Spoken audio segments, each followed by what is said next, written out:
পানাম নগর ছিল বাংলাদেশের একটি প্রাচীন জনপদ। একটি অংশ সোনারগাঁও উপজেলায় অবস্থিত। একসময়ের রূপে গুণে দৌলসে পরিপূর্ণ পানাম নগর বর্তমানে শুধুই একটি জন্মশীর্ণ ধ্বংসস্তূপ। যদিও ধ্বংসস্তূপ, তথাপি ইতিহাস পাগলদের জন্য এটি একটি অমূল্য নিদর্শন।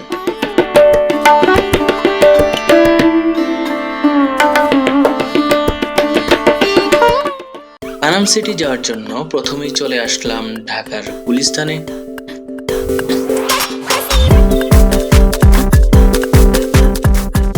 এরপর এখান থেকে বাসে করে চলে যেতে হবে চিটাগাং রুটে।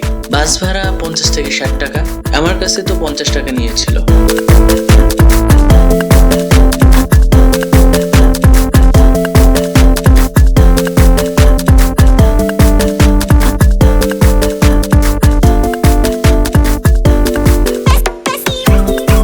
আবার সেখান থেকে পুনরায় বাসে করে রওনা দিলাম পানাম সিটির উদ্দেশ্যে।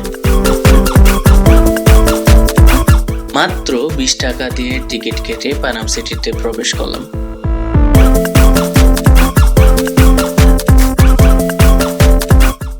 এই নগরটির উৎপত্তি ত্রয়োদশ শতকে। মূলত যখন সোনারগাঁও দেশের রাজধানী ছিল, তখন এর অনেক সমৃদ্ধি ছিল।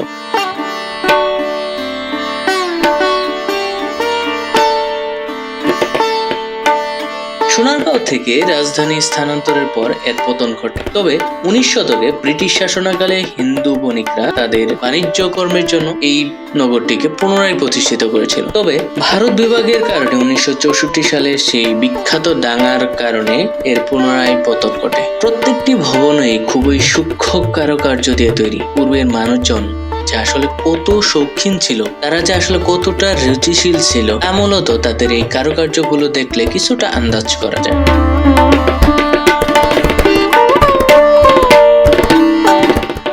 পানাম মূলত একটি ফার্সি শব্দ। এর অর্থ হলো আশ্রয়স্থল।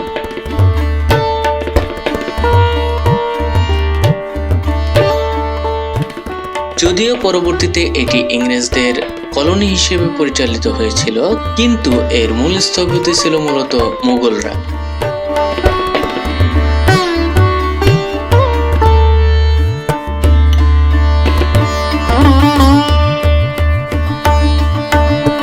প্রত্যেকটি ভবনের নকশার পরতে পরতে তাদের আভিজাত্যের নিদর্শনগুলো তারা এখানে রেখে গিয়েছে।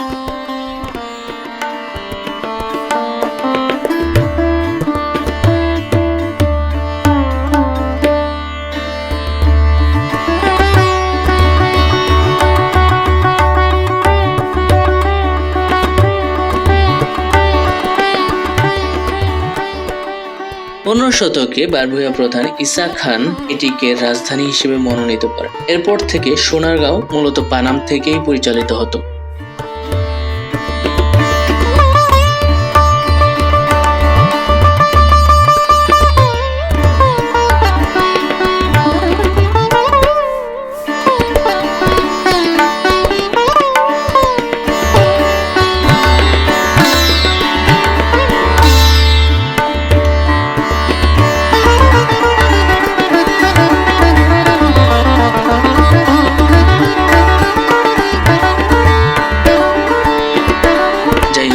'অবশেষে এই বিখ্যাত 600 মিটারের দৈর্ঘ্য এবং মাত্র 5 মিটার প্রস্থের এই নগরটি ঘুরে দেখা শেষ হলো।